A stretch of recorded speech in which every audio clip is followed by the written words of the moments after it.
for a look into the 2022 midterms as Joe Biden's approval rating continues to plummet and a red wave is rising, and Democrats are, in fact, getting nervous. During the November election, Americans made it clear that they are tired of the left's radical agenda and want change. And change could be coming as Republicans are already positioned to flip several seats in the House in 2022. A survey by CNBC shows that Republicans are sporting a 10-point advantage over Democrats to control Congress. This is within a year before the election. And some of the women leading that battle to turn blue districts red are here with us tonight. Jeanine Lawson of Virginia, Esther Joy King of Illinois, and Caroline Levitt of New Hampshire. They join me now. All of you ladies are hoping to flip a blue district red. You are running for Congress. Let's start, Caroline, let's start with you. Tell us what you're up to. Absolutely. Well, thanks for having us, Tammy. I am running in my home district, New Hampshire's 1st congressional district, to unseat my representative, Chris Pappas. He does a fantastic job at walking, talking, and acting like a moderate, but he votes like a radical Democrat, and he is out of touch with the needs of families like my own here in New Hampshire. So I'm running to unseat him. And I'm also running to change the hearts and the minds of young people. I'm a young candidate. I'm Generation Z. And the truth is, as Republicans, we need to take a hard look in the mirror. My generation voted overwhelmingly for Joe Biden, for Nancy Pelosi. They believe in their socialist agenda, so we need to change minds with young people, and that's why I'm running for Congress. We sure do, especially because, Jeanine, we've got a dynamic here where people, especially young people, think everything's always going to be fine, and that their votes maybe even don't count, or that this is just a game. But that's not the case. This is serious, and I mean, everybody's got to think about who they're voting for. That's right. That's right. First of all, Tammy, thank you so much for highlighting our races. I really appreciate being on your show.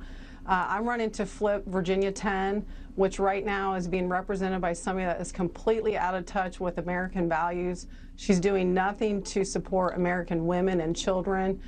This soft on crime nonsense and woke school that we're seeing in Loudoun County, which is centered to my district, is being exposed. And people, as you know, with the Glenn Youngkin victory are fed up, and we're going to flip the seat and win it back. Well, this is great. And is it Esther or Esther Joy? Which do you prefer? Esther Joy, Tammy. Esther Joy. Esther Joy is what my parents call me. Excellent. Well, then we'll call you that as well. What's always been necessary, and for me, looking at the Republicans, is the fact that women have had to step up.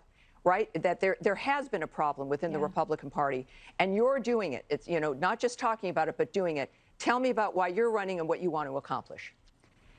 Tammy, like you said at the beginning, we have a red tsunami coming, and conservative women are right at the front of that wave and what's coming in 2022 for Republicans.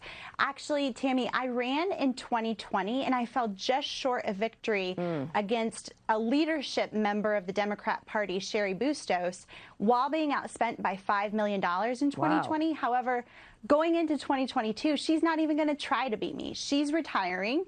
And I'm the front runner in an open seat. This district is one of the top 8 targeted races by the National Republican Party. We have so much momentum and excitement.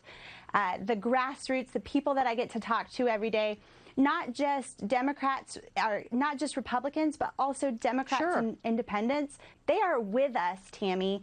And if anyone wants to be a part, they can go to estherforcongress.com and donate and help us win the Illinois 17th. Great. And in my Twitter feed at Hey Tammy Bruce, I've got all of your handles there so people can click in there and find out what you're up to. Caroline, when you speak about your generation and the fact that we see that it's not even partisan anymore. This is about Democrats. You can be an independent. You be a Green Party member. Be a liberal, be a conservative. What matters to all of us, regardless of age, is a recognition that the future, it's one thing to be alive. You've got to be able to enjoy life. You've got to have optimism about what's coming up. How do you convey that to the younger set?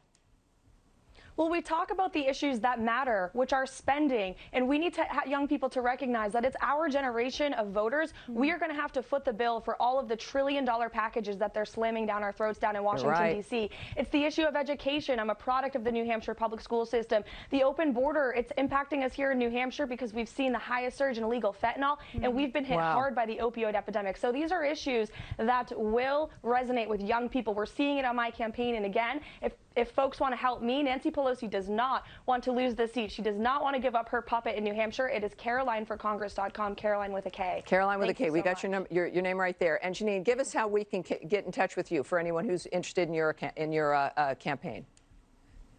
Thank you. Just JanineLawson.com. Thank you. Right, straight across, right there, getting the business done right there. Well, ladies, thank you, because remember, it's one thing to know something has to change. You're stepping up, and it's beautiful to see. Good luck to all of you, but luck favors the prepared, so I think you're going to do well. Up next.